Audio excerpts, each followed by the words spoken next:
Sebelum dia mencapai pintu untuk membuka pintu, di rambut panjang menghadang. Jangan kamu buka pintunya jika kamu ingin selamat. Dan tercium bau dupa. Dan penasaran si Rin masuk ke kamar Simbo. Benar saja, Po. Di bawah tempat tidur Simbo itu ada tempat stanggi yang di atasnya dikasih bakaran dupa. Rin bingung. Ini apa dan kenapa Simbo membakarnya? Assalamualaikum warahmatullahi wabarakatuh. Hai, terima kasih sudah kembali. Cerita kali ini berasal dari seseorang yang punya inisial Rin. Halo Rin, terima kasih sudah kasih kesempatan kita buat menceritakan pengalaman Anda. Jadi, Rin adalah satu-satunya anak cewek yang berasal dari sebuah keluarga pengusaha di Jawa Timur. Dan dia merupakan anak sulung. Ibunya Rin sudah meninggal ketika melahirkan Rin sayangnya. Selang 2 tahun kemudian, ayah Rin menikah kembali. Dan Rin memiliki ibu sambung. Rin memanggilnya dengan kata Bunda. Untungnya Bunda begitu sayang dengan Rin. Bunda mengasuh dan merawat Rin seperti anak kandungnya sendiri. Singkat cerita, Bunda memberikan 2 adik laki-laki buat Rin. Dengan inisial adik pertamanya adalah S dan inisial adik keduanya adalah K. Tetapi kasih sayang Bunda sama Rin ini tidak berkurang, bahkan bisa dibilang lebih. Seandainya angka 100 adalah persentase untuk pemberian kasih sayang Bunda kepada anak-anaknya, Rin mendapatkan 70% dari persentase tersebut. Sementara adik-adiknya hanya 30%, dan itu pun dibagi 2. Hingga tidak dipungkiri jika Rin dan Bunda begitu sangat dekat dibanding adik-adik Rin dengan Bunda. Hingga pada suatu hari, Rin berencana untuk meneruskan pendidikan kuliahnya ke Jerman. Dan sudah pasti bisa ditebak bila Bunda tidak setuju. Terlalu jauh katanya. Namun singkatnya, setelah terjadi perdebatan begitu panjang, akhirnya Bunda mengizinkan. Itu pun karena ada campur tangan dari ayah. Ayah mengatakan itu bagus karena itu bisa membentuk jati diri Rin dan Rin bisa mandiri katanya. Singkat cerita, maka berangkatlah Rin ke bandara dan jelas di sana Bunda menunjukkan kekhawatirannya. Nggak kurang-kurangnya Bunda menggenggam tangan Rin dan baru dilepaskan ketika Rin harus melakukan check-in di bandara. Singkat cerita, Rin melewati kuliahnya di Jerman. Awal-awal tahun memang Rin selalu intens melakukan komunikasi dengan keluarganya, Bu, terutama dengan Bunda. Namun memasuki tahun kedua, Rin begitu disibukkan dengan jadwal kuliah yang padat hingga dia mulai jarang menghubungi keluarganya. Hingga suatu hari ada pesan dari Bunda masuk ke handphone Rin. Sayang, kamu sibuk gak? Bisa video call gak? Penting. Begitu kata Bunda. Setelah selesai kuliah dan kembali ke apartemennya, Rin baru membalas pesan dari Bunda. Iya Bunda, maaf baru balas karena tadi bener-bener padat jadwal kuliah. Dan singkatnya mereka melakukan komunikasi via video call pada akhirnya. Namun, kali ini Rin melihat bias Bunda tidak seperti biasanya. Dan benar saja, Bu. Dengan wajah berat, akhirnya Bunda mengatakan bila ayah mereka sudah tidak mampu lagi membiayai Rin kuliah di Jerman untuk tahun depan. Usahanya sedang kacau, kata Bunda. Tiba-tiba, layar HP Rin menjadi hitam. Dan tidak berapa lama suara ayah terdengar. Kamu kasih tahu anak itu? Kan aku bilang jangan. Nanti kalau dia kepikiran dan kuliahnya terganggu gimana? Biar itu jadi urusan aku aja soal biaya. Suara ayah terdengar sedikit agak meninggi dengan Bunda, dan itu tidak biasanya. Lalu tidak berapa lama komunikasi mereka terputus. Ada apa ini? Batin Rin demikian. Sebenarnya Rin ingin mengejar atau menelpon kembali Bunda, namun sayangnya dia urungkan. Dia tahu kondisi sedang tegang. Jika dia memaksa untuk bertanya dan menanyakan apa yang sedang terjadi, maka pasti tidak akan berhasil. Singkat cerita, hari-hari pun berjalan seperti biasa. Rin terus melanjutkan kuliahnya. Tapi sejak saat itu Rin jadi susah untuk menghubungi Bunda. Begitu juga dengan ayahnya. Rin mencoba menelpon ayahnya berkali-kali, tapi tidak diangkat-angkat. Rin coba kirim pesan, bertanya. Hasilnya hanya dibaca. Rin tidak patah semangat, kemudian Rin menghubungi adik-adiknya. Tapi hasilnya sama, mereka tidak mengangkat telepon Rin dan ketika dikirimi pesan, hanya dibaca. Kemudian pertanyaan besar muncul di benak Rin. Ada apa ini keluargaku? Ini justru mengganggu kuliahku. Aku jadi tidak konsentrasi, kata Rin. Dan setelah beberapa hari, Rin mendapatkan pesan dari adiknya. Rin kemudian buru-buru membuka pesan tersebut. Ternyata setelah Rin lihat, bahasa pesan tersebut adalah bahasa Bunda. Akhirnya mereka pun terlibat obrolan. Bunda kemudian menceritakan tentang susahnya usaha ayah saat ini karena terlibat utang yang begitu besar yang disebabkan oleh rekan ayah yang berkhianat dan melarikan uang perusahaan. Dan di sini Rin baru menyadari ketika memang di keluarganya sedang tidak baik-baik saja. Obrolan pun berkembang, mulai dari kegiatan Bunda dan adik-adiknya di sana hingga kegiatan Rin sendiri. Ya layaknya seperti anak dan orang tua ya, Boh. Nah, sejak saat komunikasi itu, maka kebesokan harinya dan hari-hari selanjutnya, apalagi malam, Bunda selalu menelpon Rin. Komunikasi mereka lancar, Boh. Dan Rin juga tidak tahu kenapa belakangan ini Bunda sudah bisa menelpon dengan teleponnya sendiri. Padahal sebelumnya menggunakan telepon adiknya. Kemudian suatu hari, Rin memberanikan diri untuk bertanya kepada Bunda, mengapa bundanya belakangan ini bisa menelponnya dengan video call. Lalu Bunda menjawab, iya, karena ayah kamu sekarang-karang ini jarang pulang. Jadi nggak ngomel lagi tuh kalau seandainya Bunda menelpon kamu. Begitu kata Bunda. Setelah malam itu, beberapa lama kemudian, Bunda justru tidak menelpon-nelpon lagi. Namun tiba-tiba adiknya yang pertama menelpon Rin. Adik pertamanya itu mengatakan bila Bunda sakit keras dan harus dilarikan ke rumah sakit, katanya, Bo. Rin jadi panik dan bertanya keberadaan ayahnya. Apakah ayahnya juga ada di sana, kata Rin. Mereka mengatakan mereka tidak tahu sebab ayah belum pulang-pulang. Dan ketika mereka menelpon ayahnya selalu tidak diangkat. Mendengar hal itu, Rin semakin panik. Kemudian Rin menyudahi komunikasi dengan adiknya dan menelpon ayahnya. Benar saja, Rin mencoba menelpon berkali-kali tapi ayahnya tidak mengangkat, Bu. Dalam keadaan panik seperti itu hingga selang beberapa jam kemudian, akhirnya ayah menelpon balik. Kesempatan itu tidak dibuang oleh Rin. Diangkat telepon ayahnya. Rin langsung memberondong berbagai pertanyaan dan mengatakan bahwa Bunda masuk rumah sakit ya. Kemudian sang ayah tidak banyak bicara, dia hanya mengatakan dia sedang di luar kota dan tidak bisa diganggu. Namun ayah berjanji bahwa dia akan pulang besok setelah urusannya selesai dan akan langsung ke rumah sakit, katanya. Percakapan pun selesai. Besoknya sepulang kampus, Rin menelpon adik-adiknya dan syukur Rin mendapatkan kabar baik bila bundanya sudah baik-baik saja. Ayah pun sudah ada di sana, kata adiknya. Dan saat ini adik-adiknya beserta Simbo sudah ada di rumah, katanya. Setiap hari Rin gak kurang-kurangnya menelpon adiknya menanyakan perkembangan dari Bunda. Tapi entah mengapa Bunda masih tidak diperbolehkan pulang. Padahal dokter telah mendiagnosa bahwa Bunda tidak mengalami penyakit yang serius. Dan uniknya, Bunda saat ini masih ada di ruang ICU. Namun informasinya Bunda pernah dipindahkan ke ruang rawat sebelumnya. Tapi malamnya Bunda kembali mengejang dan kembali dimasukkan ke ruang ICU. Singkat cerita, setelah 6 hari kemudian, Bunda baru bisa dipindahkan ke ruang rawat setelah keadaannya membaik. Namun tetap Bunda belum diizinkan untuk bisa pulang. Setelah Bunda dipindahkan ke ruang rawat,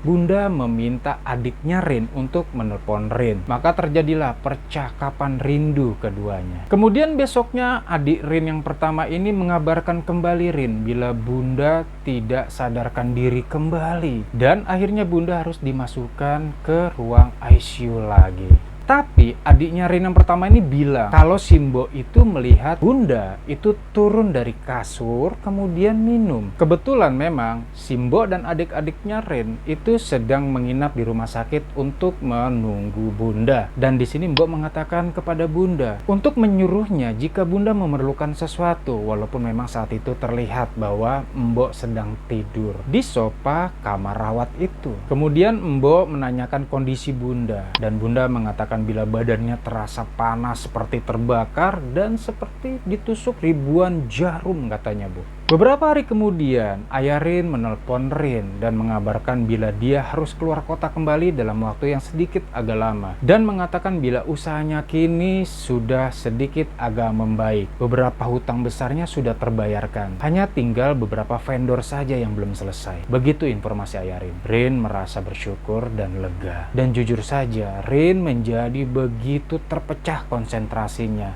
Lebih-lebih ketika bunda masuk rumah sakit. Dan kabar dari ayah merupakan sedikit angin segar yang bisa meruntuhkan kekhawatiran Rin akan kondisi keluarganya di sana. Dan mulai saat itu, Rin jadi mulai sedikit agak fokus kepada kuliahnya lagi, Bu. Suatu hari, Rin bersama teman-temannya ini pergi ke sebuah festival buah, Bu. Lokasinya di daerah Munich, Jerman. Saking senengnya Rin karena baru merasakan kelegaan dan kebahagiaan tentang kondisi keluarganya yang sudah mulai membaik, Rin gak sadar bila adiknya mengirimi dia beberapa pesan yang belum dibalas. Ketika sampai di hotel di daerah Munich tersebut, Rin baru membuka handphonenya dan melihat betapa banyaknya pesan dari adiknya yang kemudian langsung dibuka dan dibaca oleh Rin. Rin langsung menelpon adiknya. Ternyata yang menerima telepon itu adalah adik bungsunya. Adik bungsunya kemudian mengatakan kepada Rin sambil nangis-nangis. Rin bertanya, "Kenapa? Kamu kenapa, Es?" Es kemudian mengatakan sambil menangis, "Abang, kakak, abang." Rin mengejar, "Kenapa dengan abang?" "Abang kecelakaan, kakak. Sekarang sedang masuk rumah sakit." Hati Rin menjadi kusut kembali. Kemudian menanyakan kondisi bunda dan ayahnya. Kemudian adik bungsunya Rin mengatakan bila bunda masih di rumah sakit, tapi belum dikabari tentang kejadian abangnya ini. Dan ayahnya sudah dikabari. Ayah sedang dalam perjalanan pulang katanya. Kemudian Rin bertanya, "Kamu sekarang di mana dan dengan siapa?" Si adik bungsu mengatakan bila dia sedang di depan ruang ICU bersama Simbo. Belum juga lurus obrolan itu terjadi, tiba-tiba Rin mendengar suara Simbo menangis dan berteriak. Rin jadi semakin panik, kemudian bertanya kepada adiknya, "Itu Simbo kenapa?" Tapi adik bungsunya ini tidak menjawab. Malah justru Rin mendengar tambahan tangisan dari adiknya, hingga Mbok dan adiknya terdengar menangis. Kemudian tidak berapa lama akhirnya terdengar suara Mbok berbicara kepada Rin dan mengatakan bila adik pertamanya sudah tidak bisa diselamatkan. Dan seketika itu juga Rin pingsan. Rin terbangun ketika teman kuliahnya yang juga orang Indonesia, itu membangunkannya. Semua temannya panik, kemudian bertanya, "Ada apa?" Dan Rin akhirnya menceritakan kejadian yang sangat memilukan yang dia alami. Kemudian salah satu temannya menyarankan untuk Rin pulang saja. Pulang ke Indonesia dulu, ambil cuti kuliah. Rin juga memang sama, dia berpikir demikian, dia harus pulang ini. Kemudian tidak berapa lama dia mengambil handphonenya dan menelpon ayahnya. Setelah ayahnya mengangkat, dia mengatakan bahwa dia akan pulang ke Indonesia. Namun sayangnya ayahnya melarang, katanya itu kan akan membutuhkan waktu yang lama, kamu harus cuti nantinya dan itu akan mengganggu kuliah kamu juga kan. Begitu kata ayahnya. Ayahnya bilang bila Rin tetap fokus saja pada kuliah, semua hal yang ada di Indonesia akan diurus oleh ayah. Dan singkatnya memang Rin tidak pulang,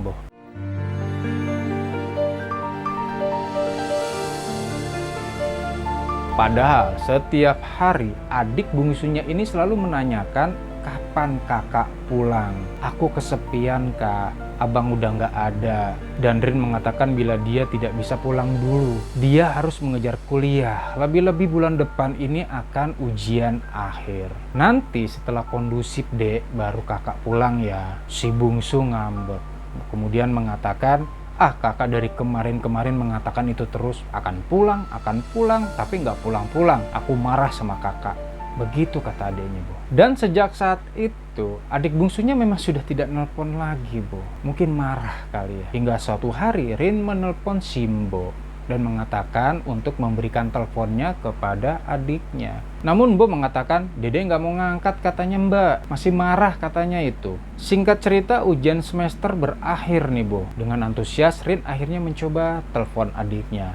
Namun seperti biasa, yang mengangkat masih Simbo. Rin berkata kepada Simbo, "Tolong sampaikan sama adik bahwa saya akan pulang besok. Simbo bilang, iya nanti akan saya sampaikan sama si Dede. Kemudian Rin bilang, ya Mbok, terima kasih ya Mbok. Jangan lupa ya Mbok bilangin sama si Dede. Iya Mbak, kata Simbo begitu. Dan besoknya Rin benar-benar bersiap-siap untuk balik nih Boh ke Indonesia. Singkat cerita, Rin sudah sampai bandara di Indonesia dan dia menggunakan taksi menuju rumahnya. Tapi ketika dia sudah dekat dengan rumahnya, dia melihat banyak orang berkumpul di depan rumahnya. Rin kemudian bingung, ada apa ini? Setelah taksi berhenti dan dia membayar taksi, dia turun dan dia melihat ada keranda yang sedang diusung ke dalam ambulan. Dengan cepat Rin langsung menghampiri ayahnya dan bertanya, siapa ya?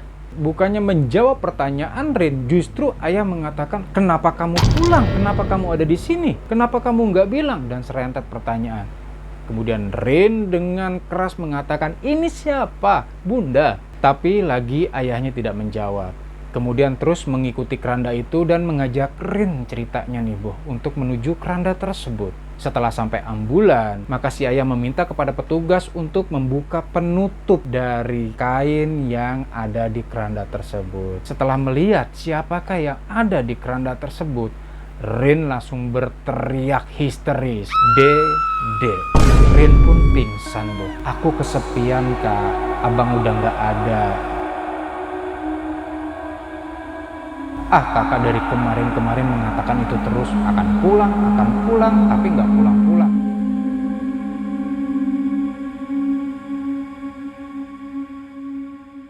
Kemudian Rin baru tersadar atau siuman ketika hidungnya merasa panas. Ternyata ketika dia bangun, Simbo menggosokkan minyak kayu putih ke hidungnya. Rin kemudian menanyakan jenazah adiknya.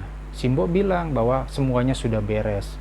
Jenazah sudah dimakamkan. Rin tersadar pingsannya itu terlalu lama ternyata, hingga tidak sempat menyaksikan pemakaman terakhir atau melihat peristirahatan untuk terakhir kalinya bagi adik bungsunya itu. Malam itu Rin sungguh tidak ingin berjumpa dengan siapapun. Rin tetap di kamar. Untuk kebutuhan makan dan minum saja Simbo yang bolak-balik menawarkan. Rin begitu terpukul dan terluka karena hanya dalam waktu singkat dia harus kehilangan kedua adiknya. Sekitar jam 11 malam, ayah Rin masuk ke kamarnya Rin, kemudian menyuruh Simbo yang masih berada di sana untuk kembali ke ruangannya atau ke kamarnya. Setelah Simbo kembali ke ruangannya, maka ayah Rin mengatakan bahwa dia akan keluar kota dalam waktu beberapa hari. Dan ayahnya meminta dengan sangat untuk Rin tidak marah, sebab ayahnya tidak bisa mendampingi Rin. Rin diminta untuk bersama Simbo istirahat di rumah dahulu. Masih belum banyak kata-kata yang bisa diucapkan Rin, Bo.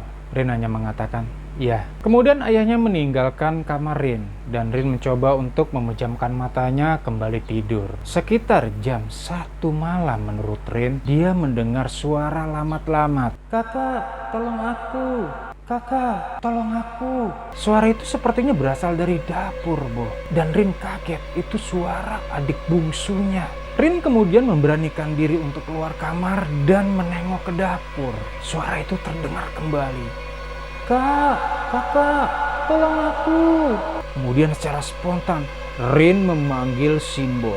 Mbok. Tidak berapa lama Simbo keluar dari kamarnya dan mengatakan, ada apa? Kenapa Rin memanggilnya panik seperti itu? Kemudian Mbok mencoba menenangkan Rin, tenang, dan mengajak si Rin itu untuk masuk kembali ke kamarnya. Kemudian Rin menceritakan yang terjadi tadi, dan si Mbok kembali menenangkan dan mengatakan bila kemungkinan itu efek dari kesedihan kamu aja Mbak. Ya akhirnya si Mbok diminta Rin untuk tidur di kamar itu. Keesokan harinya ketika Rin bangun, dia melihat si Mbok sudah tidak ada di sampingnya, Bo. Rin kemudian keluar dari kamarnya, dan setelah keluar dari kamarnya, kamar ayahnya itu kan berhadapan dengan kamarnya dia. Dia melihat pintu kamar ayahnya itu terbuka dan ayahnya sudah pergi. Kemudian dia berjalan ke ruang tengah, yang di sebelahnya itu adalah kamar adik pertamanya. Ketika dia melewati pintu dari kamar adik pertamanya, dia mendengar suara jatuh, Bu. Brak! Akhirnya Rin mencoba membuka pintu kamar adiknya tersebut. Terlihat pajangan-pajangan dan nuansa Jepang itu memenuhi kamar adik pertamanya ini. Ya karena memang adik pertamanya ini suka sekali dengan negeri Sakura itu, boh. Rin terus masuk ke dalam. Agak kotor sih memang, debunya tebal-tebal. Ya kemungkinan setelah kematiannya gak ada yang berani masuk ke kamar itu untuk bersih-bersih. Termasuk Simbo mungkin. Atau ayah mungkin mewanti-wanti Simbo untuk tidak masuk ke kamarnya. Ya mungkin saja. Sebab ayah tidak ingin kesedihan mengingat adik pertamanya ini muncul. Tidak berapa lama ketika dia mengamati kamar adiknya, perlahan-lahan pintu kamar mandi yang ada di ruang adiknya itu terbuka. Melihat seperti itu, Rin menjadi sedikit agak takut, kemudian buru-buru keluar dari kamar itu dan menutup kembali pintunya. Setelah kamar adik pertamanya, kemudian itu ada kamar dari adik bungsunya. Rin melewati kamar adik bungsunya dan melihat pintunya memang sudah terbuka, Bu. Rin masuk ke dalam. Kondisinya memang berantakan, penuh dengan mainan, tetapi bersih. Tidak kotor dan tidak berdebu seperti kamar abang. Mata Rin tiba-tiba melihat setumpuk buku di atas nakas atau laci. Rin kemudian mengambil salah satu buku itu. Itu buku gambar. Kemudian Rin membukanya lembar demi lembar. Di dalamnya itu rata-rata gambar mobil. Karena memang adik bungsu Rin ini suka dengan mobil, boh. Dan ketika lembaran-lembaran itu terus berjalan, Rin melihat adiknya menggambar keluarga mereka. Rin tersenyum. Namun, hal yang tidak diduga sama Rin adalah jumlah mereka 6. Padahal keluarga mereka hanya 5. Lalu siapakah satu orang yang berada di belakang keluarga mereka dengan rambut panjangnya? Ketika Rin terus memperhatikan gambar tersebut dan melakukan cocok logi, mungkin saja ini gambar dari tante atau siapa yang pernah datang ke sana. Tiba-tiba dari belakang Rin terdengar suara ular. Rin terkaget, ternyata itu suara Simbo. Simbo akhirnya bilang sama Rin bahwa adiknya itu sering melihat ular di kamarnya almarhum abang. Dan sering mendengar barang-barang jatuh di kamarnya, begitu katanya. Nah karena hal itu Mbok pikir sudah mengganggu si adik, makanya si Mbok mengunci pintu si abang ini dan tidak pernah membukanya lagi. Kemudian Rin bingung, dikunci. Tadi saya masuk kok, Mbok. Ya Simbo ngebantah, ya mana mungkin lah Mbak, orang kuncinya juga sama saya kok. Rin makin bingung. Iya tadi saya masuk ke sana kok. Simbo makin kekeh nih, Bu. Enggak lah, orang kuncinya ada di kamar saya kok, Mbak. Akhirnya si Rin mengajak Simbo untuk menuju kamarnya si abang. Ketika Rin mencoba membuka, memang terkunci, Bu. Akhirnya Mbok menuju kamarnya dan mengambil kunci dari kamar abang tersebut dan menyerahkannya ke Rin. Nih Mbak, kuncinya. Kemudian Rin dengan ragu membuka kunci tersebut dan setelah kunci terputar, maka Rin mendorong pintu itu. Terbuka. Selang beberapa saat kemudian, terhembuslah angin dari dalam kamar menyapu wajah Rin dan Simbo. Rin langsung panik, kemudian langsung menutup kembali pintu kamar adiknya dan kemudian menguncinya kembali dan kunci tersebut diserahkan kembali kepada Simbo. Simbo akhirnya bercerita kepada si Rin bahwa dia merasa sangat bersalah kepada adik bungsunya. Pasalnya ketika diketahui adiknya sedang marah dengan si Rin, adiknya itu sering melamun. Terakhir ketika Rin menelponnya untuk bilang pulang ke Indonesia, adiknya itu sedang duduk di pinggir kolam. Bo mendatangi adiknya itu setelah mendapat pesan dari Rin untuk bilang bahwa Rin akan pulang besok. Tapi seperti Piasnya nggak percaya. Ah kakak mah bohong, janji-janji terus. Kemudian Simbo bilang, beneran dek, katanya mau pulang besok. Lagian kamu juga ngapain di sini sih? Kan nggak mungkin berenang. Orang berenang itu kolamnya kotor belum dikuras. Kan biasa yang pakai kolam berenang abang. Kemudian adiknya menjawab, nggak apa-apa, aku lagi pengen di sini. Nah akhirnya Simbo bilang, ya udah Mbok tinggal ke dapur ya, mau nyiapin makan siang. Si adik mengangguk. Ketika Mbok selesai masak untuk makan siang, Simbo ini ceritanya mau manggil nih si Dede untuk makan, masuk ke dalam. Ketika Simbo sampai di kolam berenang, ternyata Dede sudah tidak ada. Mbok pikir mungkin di depan. Kemudian Mbok pun masuk kembali dan menuju depan halaman rumah. Ternyata di sana juga tidak ada Dede. Ah mungkin di kamar. Kemudian Mbok pun masuk ke kamarnya si Dede. Ternyata Dede memang tidak ada juga di sana. Dan mulailah Simbo mengeksplor rumah itu di setiap sudut. Hasilnya tidak ada. Kemudian Simbo berlari nih ke ujung komplek dan mengatakan pada pos penjaga apakah melihat Dede. Pos penjaga memang kenal keluarga mereka dan mengatakan tidak ada siapapun yang lewat karena kondisinya di portal. Akhirnya Mbok panik dan kembali ke rumah. Setelah sampai rumah dia menelpon ayah Saat itu ayah sedang ada di kantor, memang bukan di luar kota. Ayah ditelepon seperti itu, langsung buru-buru pulang. Setelah ayah pulang, ayah juga ikut mencari itu. Tiba-tiba ayah curiga dengan kolam berenang. Dipompa lah kolam berenang ini untuk dikuras airnya.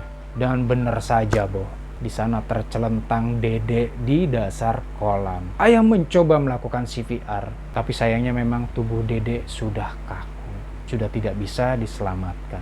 Dan setelah ayah menelpon rumah sakit dan pihak rumah sakit datang dengan ambulannya, disitulah Simbo melihat bahwa Rin pulang. Bo menjadi sedih, dan Rin apalagi? Lebih-lebih dia harus kehilangan 2 adik dalam waktu berurutan dan singkat. Malamnya ketika Rin ingin ke kamar mandi, Rin bangun dari kasurnya. Ketika dia bangun, Rin kaget. Ada sosok yang duduk di samping kasurnya dengan rambut panjangnya dengan gaun putih.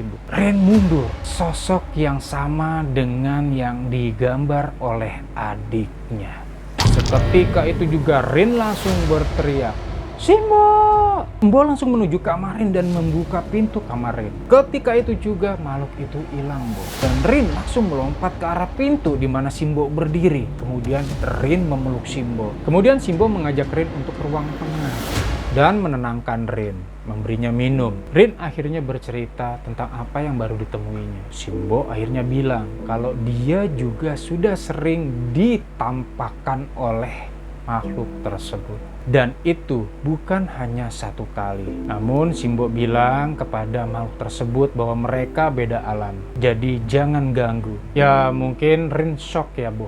Karena itu kan hal pertama yang baru disaksikannya dalam hidup. Walhasil malam itu Rin akhirnya tidur di kamar Simbo. Kemudian besok siangnya ayahnya baru pulang dari luar kota.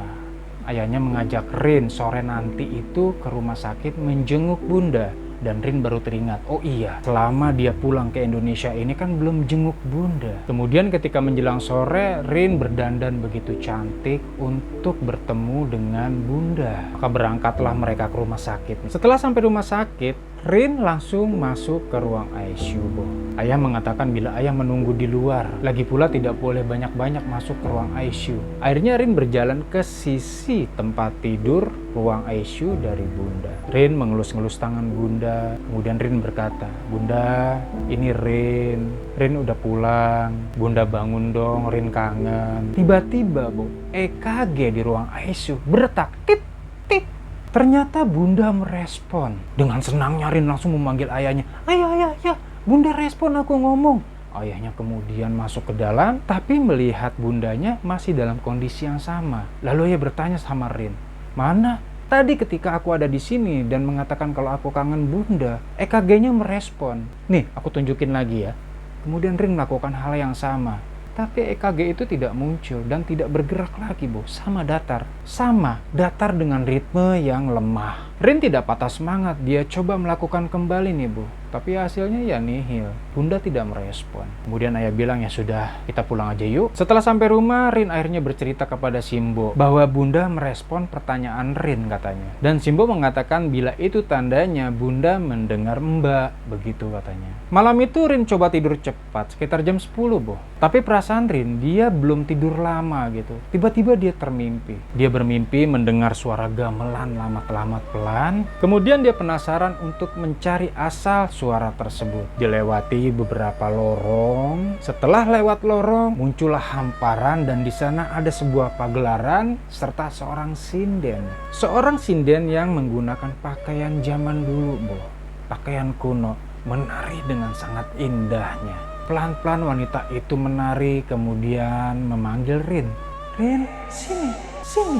Rin pun pelan-pelan mendekat, Bo. Sebelum cukup dekat, tiba-tiba ada suara dari semak-semak pohon yang mengatakan, "Lari kalau kamu pengen selamat." Kemudian Rin berhenti. Namun si sinden itu terus, "Kesini Rin, kesini, jangan takut." Dan tiba-tiba suara itu ada lagi, Bo, yang di semak-semak. Lari kamu kalau pengen hidup." Tidak menampakkan siapa suara itu dan siapa sosok yang ada di semak-semak itu. Rin kemudian mundur karena ragu dan tidak lama terdengar suara adik-adiknya meminta tolong. Kakak, tolong kami." Kedua adiknya, Bo, berteriak minta tolong. Bukan cuma si bungsu, tapi juga adik pertamanya si abang. Rin kemudian terdiam nih, Boh. Dan si sinden itu menari lagi. Kamu tidak mau menolong adik kamu? Begitu katanya. Sambil menari hingga akhirnya dia mengeluarkan lidahnya yang mirip dengan ular sambil berdesis. Kamu gak mau menolong adik-adik kamu? Sambil terus berjoget-joget, Boh. Teriakan suara tolong adiknya dan teriakan dari suara yang ada di semak-semak saling bersahutan. Rin menjadi bingung. Kemudian perlahan-lahan sinden itu berubah menjadi seekor ular besar, Boh, dan siap untuk memangsa Rin. Disinilah sosok yang ada di semak-semak itu keluar. Ternyata dia adalah si rambut panjang yang menemui Rin di kamar. Si rambut panjang ini langsung menarik tangan Rin, kemudian mengajaknya untuk menghindar, berlari sejauhnya. Ketika dirasa sudah cukup jauh, maka si rambut panjang ini mengatakan kepada Rin, loncat ke jurang untuk menyelamatkan hidup kamu. Rin takut. Loncat ke jurang untuk selamat, gimana ceritanya? Dan tanpa menunggu waktu yang lama, si rambut panjang mendorong Rin untuk jatuh ke jurang, Bu. Setelah jatuh ke jurang, Rin memang terbangun dari tidurnya dengan muka yang keringetan dan sambil ketakutan, seakan-akan bahwa itu bukanlah sebuah mimpi. Tapi nggak sampai di situ, Bo. Ternyata suara desisan dari si sinden itu masih mengikuti Rin dan mengatakan, "Usir wanita itu! Usir wanita itu!" Spontan membuat Rin berteriak, "Ayah!" Tidak berapa lama ayah dan Simbo datang ke kamar Rin. Kemudian mereka menanyakan, kenapa? Rin akhirnya memeluk ayahnya dan menceritakan tentang mimpinya. Kemudian ayahnya mengajak Rin untuk ke kamarnya dan tidur di sana. Dan menenangkan si Rin bahwa itu hanya mimpi buruk, nak. Ayah bilang mungkin dia tidak akan tidur karena pekerjaannya memang sedang banyak-banyak. Ayah menyuruh Rin untuk tidur di kasurnya. Akhirnya setelah itu Rin tertidur di sana. Ketika besoknya pagi hari, ayah membangunkan Rin dan mengatakan bila ayahnya harus pergi lagi keluar kota, mungkin sekitar 3 hari. Akhirnya Rin harus berdua dengan Simbo di rumah yang sedang menyeramkan ini, Bo. Setelah ayahnya pergi untuk keluar kota, maka Rin jalan nih ke arah dapur. Sebelum mencapai dapur, dia melihat kamar Simbo terbuka dan tercium bau dupa. Dan penasaran si Rin masuk ke kamar Simbo. Benar saja, Bu. Di bawah tempat tidur Simbo itu ada tempat setanggi yang di atasnya dikasih bakaran dupa. Rin bingung. Ini apa dan kenapa Simbo membakarnya? Tiba-tiba dari belakang Simbo datang. "Ada apa, Mbak?" Rin langsung nengok. "Ini apa, Mbok?" Simbo mengatakan bahwa itu adalah dupa. Dupa untuk apa? Simbo bilang bahwa dupa itu untuk pewangi ruangan. Karena Rin memang polos ya, Bu. Maka dia percaya saja. Walaupun memang setelah itu dia langsung melakukan browsing. Apa sih fungsi dupa ini? Dan dari literatur yang dia temukan bahwa dupa itu memang dulunya untuk pengharum ruangan. Namun belakangan dupa digunakan untuk melakukan pemanggilan roh. Jikapun apa yang dikatakan Simbo itu bohong, lalu fungsinya Mbok apa? Melakukan pemanggilan roh. Masih dalam taraf yang penasaran, si Rin akhirnya telepon ayahnya. "Ya, di kamar Mbok ada ini. Itu fungsinya untuk apa?" Ayahnya kaget. Kemudian bilang, "Kamu nggak tanya sama si Mbok itu untuk apa?" "Sudah ya." "Terus apa katanya?" Mbok bilang katanya itu untuk pewangi ruangan. Ayah kemudian berkata lagi, "Kamu percaya?" "Ya kalau dari yang apa aku cari di internet, ya memang untuk pewangi ruangan ya. Tapi sekarang-karang ini digunakan untuk pemanggilan roh." "Nah, itu kamu tahu?" Kemudian ayah menyimpulkan, ada yang nggak beres nih sama Simbo. Dan Rin meminta ayahnya untuk segera pulang. Ayahnya kemudian bilang bahwa besok tidak bisa, paling cepat lusa. Kemudian Rin memang harus sabar untuk menunggu ayahnya pulang sebelum melakukan aksi selanjutnya kepada Simbo. Rin sendiri nggak tahu ayah mau ngomong apa ke Simbo. Namun ketika malam tiba, dan itu belum malam-malam banget sih, Bu. Masih di bawah jam 12. Rin tetap masih menutup pintu kamarnya. Kemudian tiba-tiba Simbo mengetuk. Tok, tok, tok, tok, tok. "Mbak Rin, buka pintunya, Mbak. Tolong Simbo." Sebenarnya Rin males buat ngebuka pintu. Cuman dia akhirnya bergegas bangun dan turun dari kasurnya. Sebelum dia mencapai pintu untuk membuka pintu, di rambut panjang menghadang. "Jangan kamu buka pintunya jika kamu ingin selamat." Kemudian dengan gugup si Rin bertanya, Kenapa? Pokoknya jangan kamu buka kalau kamu mau selamat. Semakin bingung Rin. Awalnya Rin tidak mau mempercayai apa yang dikatakan si rambut panjang ini. Namun sepertinya Rin itu mulai familiar dengan sosok ini. Lebih-lebih terakhir sosok ini menyelamatkan Rin di mimpinya, bukan? Dan dari balik pintu tetap dari ketukan akhirnya gedoran. Rin, buka pintunya, tolong Simbo. Si sosok ini tetap menahan Rin. Jangan. Gedoran itu jadi semakin kencang, semakin kencang, dan akhirnya suara berat lah yang keluar.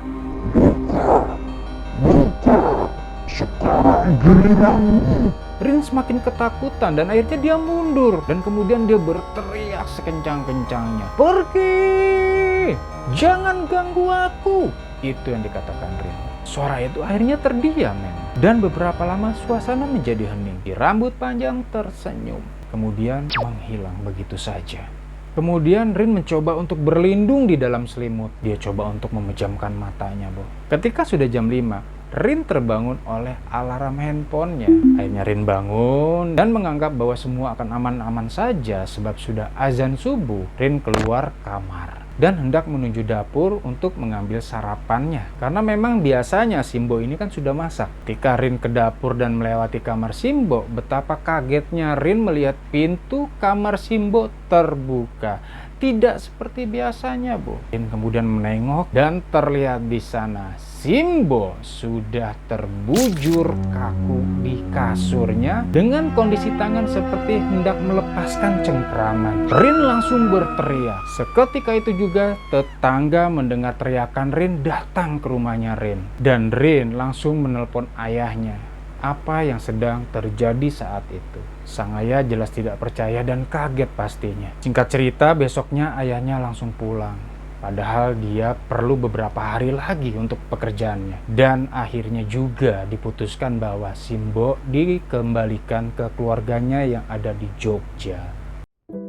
Akhirnya proses serah terima dengan keluarganya ini selesai, Bo dimakamkan. Setelah selesai pemakaman, kemudian Rin bertemu dengan adik Simbo yang cowok. Si adiknya Simbo ini bernama Mas Ihsan. Kemudian Mas Ihsan mengatakan kepada Rin bahwa dia adalah adiknya Simbo dan ingin mengajak Rin berbicara empat mata. Mas Ihsan bilang bila ada yang ingin diceritakan dan itu hanya boleh diketahui oleh Rin. Setelah Rin setuju, akhirnya Mas Ihsan mengajak Rin untuk ke sebuah pematang di sawah mereka. Sawahnya si keluarganya Mbo. Di sini Mas Ihsan akhirnya menanyakan kepada Rin, apakah Rin sudah diceritakan Simbo mengenai rentetan masalah yang ada di keluarganya. Justru Rin lah yang harusnya merasa bingung dan mengatakan kepada Mas Ihsan bahwa apakah ini ada hubungannya dengan Simbo membakar dupa.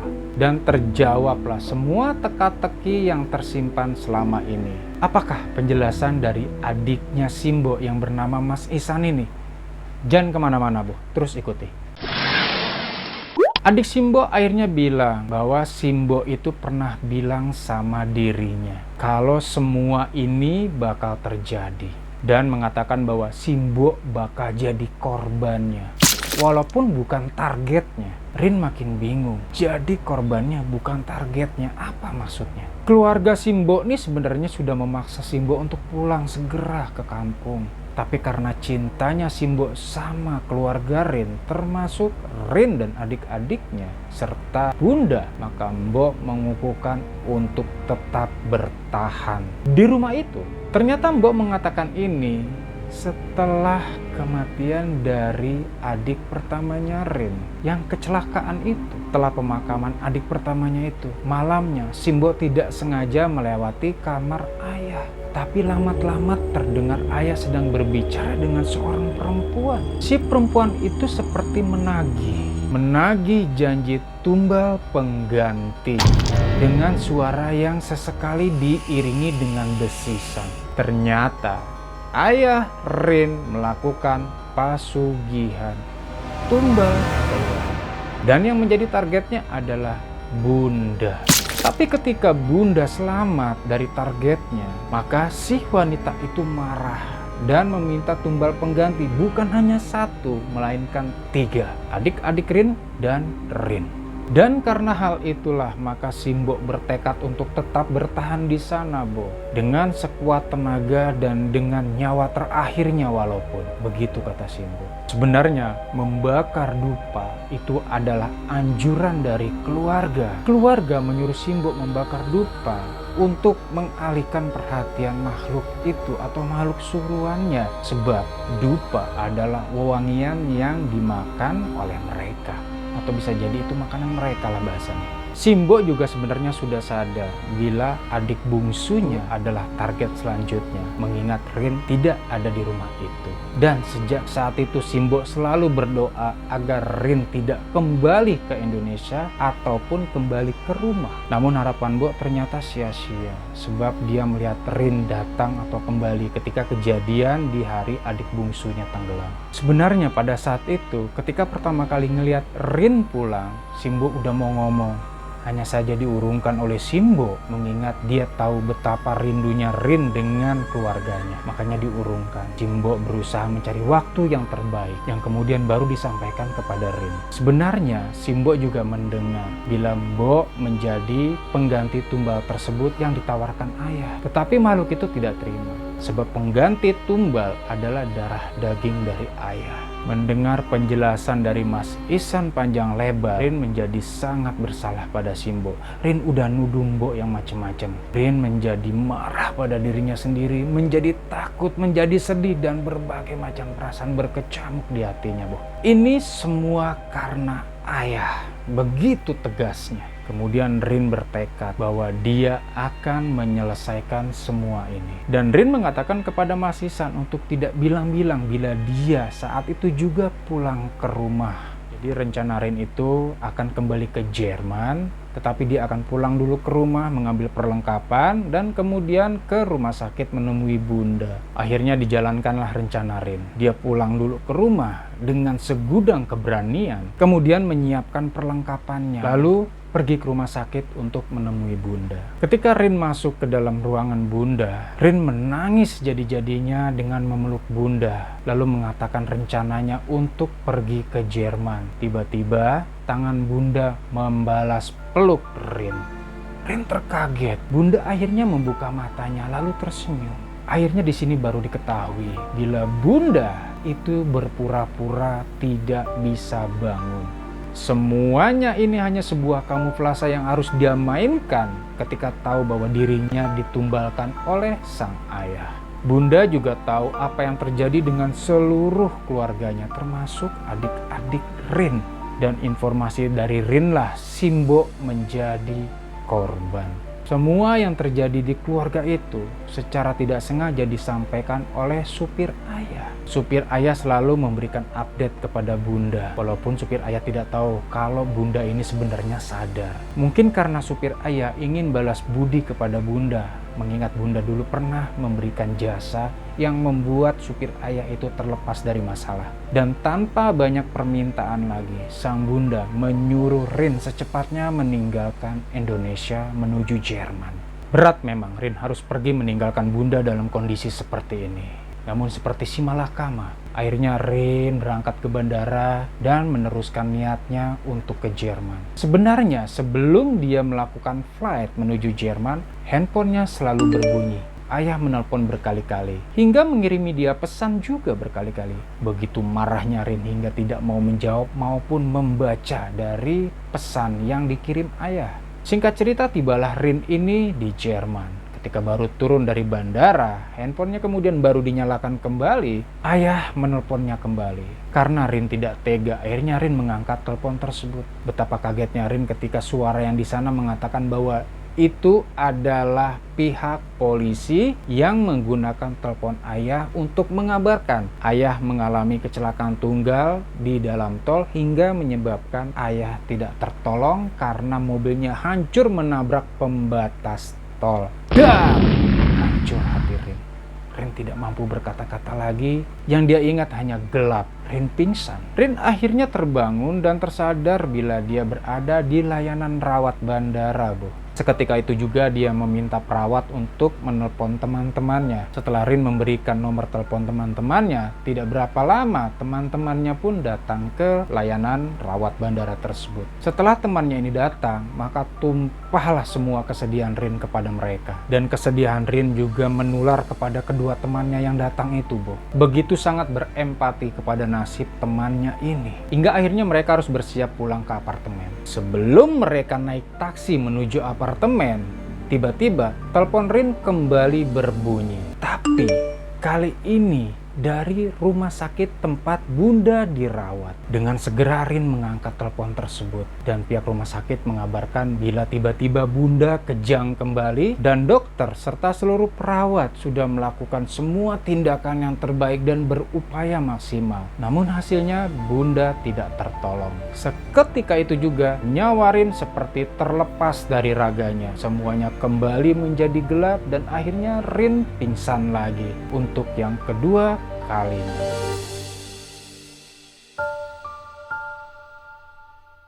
Nah, Bo, nggak ada pesan apapun yang bisa saya sampaikan selain jangan pernah bernegosiasi atau berbisnis dengan yang namanya jin, setan, atau apapun itulah yang menyekutukan Tuhan. Sebab tidak akan pernah ada jalan keluar ketika kita masuk ke sana. Karena segala kesulitan tidak akan pernah lebih sulit ketika kita berada dalam genggaman mereka. Masih banyak cerita lain yang mau saya berikan kepada kalian. Jadi jangan lupa untuk dukung channel ini terus dengan cara klik loncengnya, like bila kalian suka dan dislike bila tidak suka.